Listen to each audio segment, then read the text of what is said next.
The Brave Little Tailor, retold by Robert D. Souci.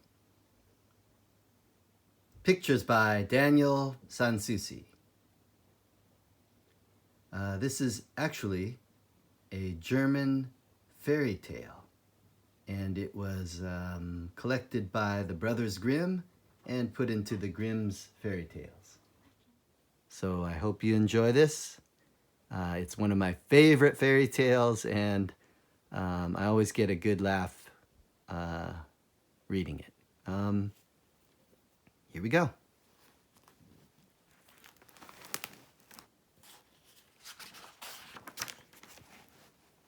The Brave Little Tailor, adapted from the tale by the brothers Grimm.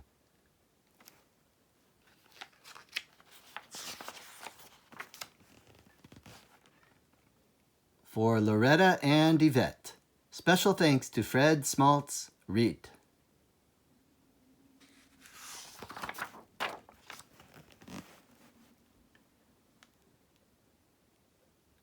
One summer morning, a little tailor sat in his chair by the window, sewing a jacket. He was in a good mood and stitched with all his might. In the street below, an old woman strolled along carrying baskets filled with pots of fresh fruit jam. She sang out, "Good jam, cheap. Good jam, cheap." This sounded sweet to the tailor's ears. He stuck his head out the window and cried, "Come up to my shop, good woman, and you'll make yourself a handsome sale."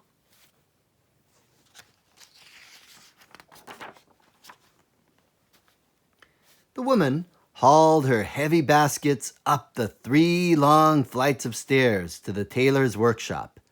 There, he made her unpack every single pot so he could examine them all. He lifted each up, sniffed it, and finally said, "This grape jam looks good to me. Give me 4 ounces." The woman gave him what he wanted, but went away grumbling because of the trouble she had gone to over such a small sale. Meanwhile, the tailor took a loaf of bread from the cupboard, cut himself a slice, and spread it with the jam he had bought. "This is going to taste wonderful," he told himself, "but before I take a bite, I'm going to finish sewing this jacket." He put the bread down beside him and went on with his sewing, taking bigger and bigger stitches because he was so eager to sample his jam and bread.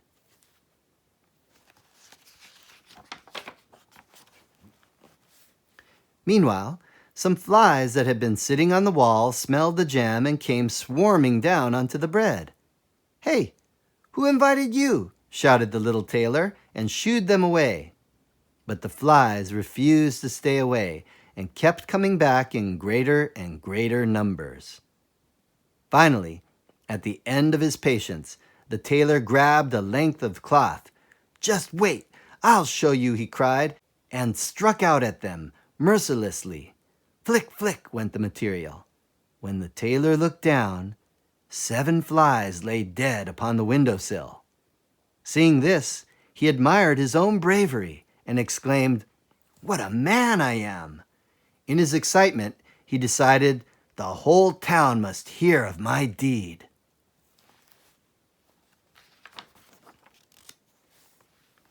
And 1, 2, 3, he cut out a belt for himself, stitched it up, and embroidered on it in big letters, 7 at one blow.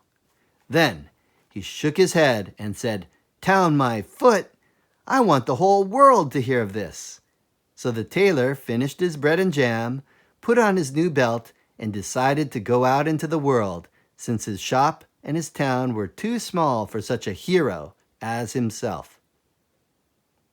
Because the world is a large place and a long journey lay before him, he decided to take something to eat along the way. He searched his house for some food, but all he could find was an old chunk of cheese. So he put that into the leather pouch he wore on his new belt. Then he set out. Just outside his door, he discovered a bird tangled in some bushes. He freed it, and because the tiny creature was exhausted from its struggles, he put it carefully into his pouch beside the cheese. Then he bravely took to the road, and since he was light and nimble and in high spirits, he never seemed to get tired. Up into the mountains he went, and when he reached the highest peak, he found an enormous giant sitting there, enjoying the view. The little tailor, who wasn't the least bit afraid, went right up to him. "Greetings, friend," he said. "Looking out at the great world, are you? Well, that's just where I'm headed. Would you like to go with me so we could keep each other company?" The giant made a face and laughed. "You little pipsqueak! I'd be embarrassed to be seen with such a runt." "Is that so?" the little tailor challenged. Then he unbuttoned his coat and showed the giant his belt. "Read that. That'll show you the kind of man I am." When he had read 7 at one blow, the giant thought somewhat better of the little man. He assumed the tailor had laid out 7 grown men at one blow. All the same, he decided to test him. So he picked up a stone and squeezed it until a few drops of water appeared. "Do that," he said, "if you've got the strength." "That," the tailor responded, "why, that's child's play for a man like me." Whereupon he reached into his pouch, took out the soft cheese, and squeezed it until the moisture ran out in a stream. "What do you think of that?" he cried. "Not so bad, eh?" The giant didn't know what to say. He couldn't believe the little man was so strong. So he picked up a stone and threw it so high that the eye could hardly follow it before it dropped back to earth. "All right, you little runt. Let's see you do that." "Nice throw," said the tailor, "but it fell to the ground in the end. Watch me throw one that won't ever come back." So saying, he reached into his pouch again, took out the bird, and tossed it into the air. Fully rested and happy to be set free, the bird flew up and away and didn't come back.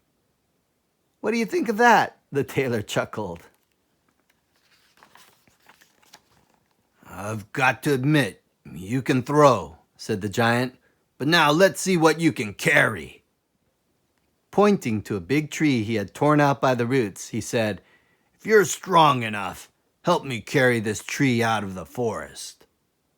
"Glad to," said the little man. "You take the trunk, and I'll carry the branches. They're the heaviest part." The giant tossed the trunk over his shoulder. The tailor, however, sat down on a branch, so that the giant, who couldn't look around, had to carry the whole tree and the tailor too. The tailor felt so pleased with his cleverness that he began to whistle a carefree tune, as though hauling trees were nothing to a man of his strength. After toting his burden for quite a distance, the giant was exhausted. "Hey," he yelled, "I've got to drop it." The tailor quickly jumped down and put his arms around the tree as if he'd been carrying it, and said to the giant, "I wouldn't have thought a tiny tree would be too much for a big man like you."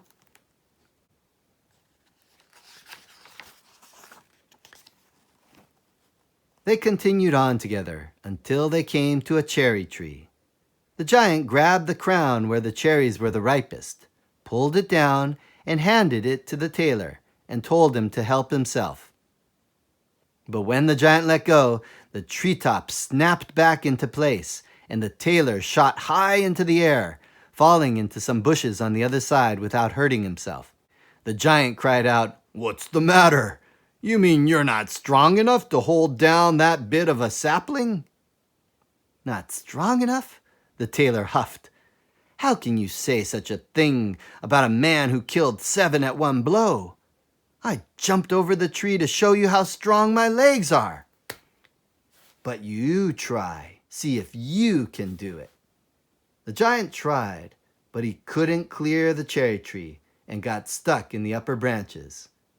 Once again, the little tailor had come out best.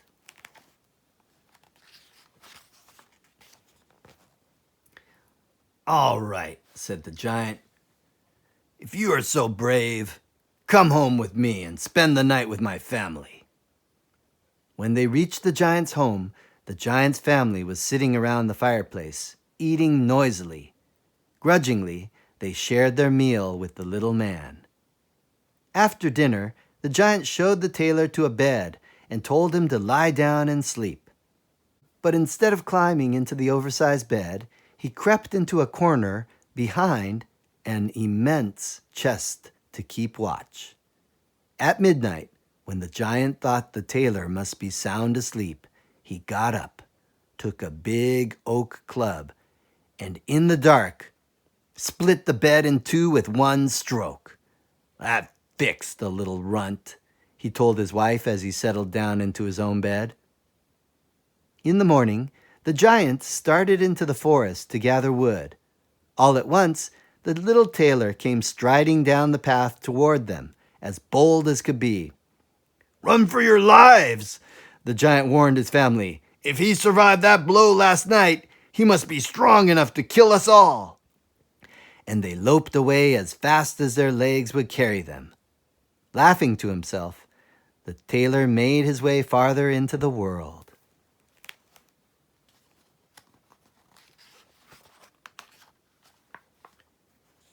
After many days, he came to a king's palace. As he stood in the courtyard admiring the building around him, the nobles and ladies of the court watched him and read the inscription on his belt, 7 at one blow. "Look at that," they said to one another. "What a hero that man is." Then the king summoned the tailor and said, "Since you are such a great hero, I want to make you an offer. There are 2 ogres living in a nearby forest. They are laying the kingdom to waste, and they're so ferocious, my knights are afraid to go after them. If such a brave man as yourself would dispose of these ogres, I'll give you my only daughter as your wife, and half my kingdom as her dowry." "Sounds like just the thing for me," the tailor said. "It's a bargain. I'll get rid of those ogres." When the king and princess and court marveled at the tailor's courage, he laughed and said, "You can't expect a man who killed 7 at one blow to be afraid of 2. So, the little tailor started out. When he got to the edge of the forest, he entered quietly. After a while, he spotted the 2 ogres lying under a tree, asleep, snoring so hard that the branches above them rose and fell. Quick as a flash, the little man filled his pouch with stones and climbed a nearby tree. He slid along a branch until he was right over the sleeping monsters. Then he picked out one of the ogres and dropped stone after stone on his chest. After a long time, the creature woke up, gave his companion a poke, and said, "Why are you hitting me?" "You're dreaming," said the other. "I'm not hitting you." When they had laid down to sleep again, the tailor dropped a stone on the second ogre. "What is this?" the second one shouted. "Why are you throwing things at me?" "I'm not throwing anything at you," the first grumbled. They argued a while, but they were too tired to keep it up, and finally they fell asleep again.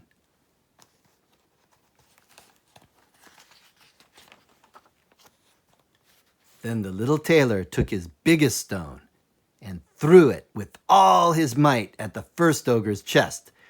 "This is too much!" bellowed the monster, and jumping up, he pushed his companion so hard against the tree that it shook. The others shoved him right back, and they both flew into such a rage that they started pulling up trees and pummeling each other. They even uprooted the tree the tailor was hiding in, so that he had to jump to another to save his life.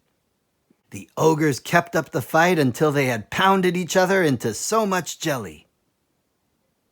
When the forest was quiet again, the tailor jumped down and went back to the king. "The job is done," he reported. "I've finished them off. But it was a hard fight. They were so desperate, they pulled up trees to battle with me. But how could that help them against a man who killed 7 at one blow? The king wouldn't believe him at first, so he sent some of his knights into the forest, where they found the ogres lying like grape jam on the ground, with uprooted trees all around. When the little tailor demanded his reward, the king said, "Before I give away my daughter and half my kingdom, you have to perform one more task. There's a ferocious unicorn loose in the forest. Catch him and bring him to me. Then you'll get your reward." The tailor shrugged. If 2 ogres didn't scare me, why would I worry about 1 unicorn? 7 at one blow is my motto. Taking a rope and an axe, he went into the forest again. Suddenly, the unicorn burst through the underbrush and charged him, but he stood in front of a large tree until the last possible moment. Then he jumped quickly out of the way. The unicorn rammed full force into the trunk, and the creature's horn stuck fast. Then the tailor put the rope around the unicorn's neck, used his axe to chop the wood away from around the horn, and led the beast to the king. Deciding it was unwise to provoke such a hero any further, the king gave the tailor the reward he had earned.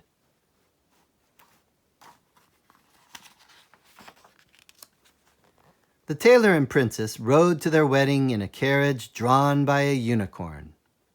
On the carriage was a coat of arms with a crossed needle and thread and scissors on a field of patchwork.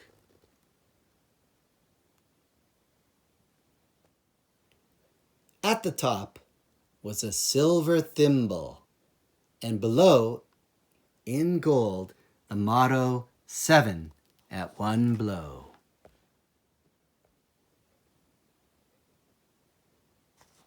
They were wed with much pomp and joy, and lived as happily as people could in times as uncertain as our own.